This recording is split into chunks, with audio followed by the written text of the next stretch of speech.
I think it is, especially for those of us who are already engaged in financial products with student loans and with credit cards that we've been told we have to get, that we need, and it's something you do. And I think I, for one, didn't quite analyze whether that was necessary, and here I am. And glad to be here, and it's going all right so far, but I think it is scary because I don't quite understand all of the terms of those agreements, and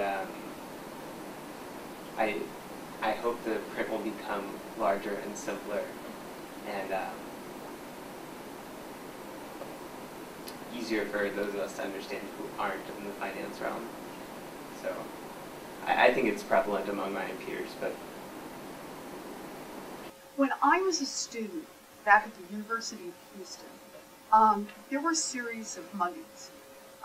And I don't know if any of you have ever been to campus at Houston, but any of you have ever been to any of the southern campuses, there can be some gorgeous foliage because it's a semi-tropical climate. And what would happen is you get all these gorgeous ficus and so on, and dents, and through all the way to the ground. Muggers would just kind of nestle back in them. And you just wait till somebody's even with you, and they'd just be on them. Mostly on young women, and took their purses and sometimes hurt them and that kind of thing. So the campus is just all back and forth and back and forth and back and forth about this, and a lot of people are really worried. And this being Texas, a lot of people start carrying guns. That's a whole separate story.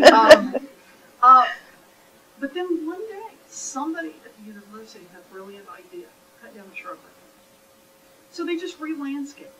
It is a beautiful campus, but it is not a campus with a lot of shrubs right next to the sidewalks where people walk. That's how I think of the fine print. It's not a question of we have to figure out 48 ways to police it and beat people out of them and see who's in there and see who's hiding. I think of a lot of this as shrubbery. And so, back there between clause 16 and 17, both of which are already unreadable, and you have no time for it, right, is where it's just a great place to nestle in an additional fee or an additional cost, just a little something extra. Has anyone ever had a good surprise out of the fine print? Anyone ever get a call from the bank that says, we're giving you $35 this month because it turns out in the fine print, we buried this thing that's going to, no. So my view on this is we really need to re-landscape consumer credit agreement.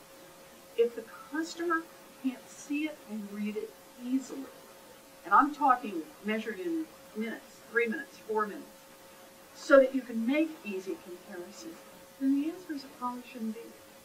We have to have that conversation.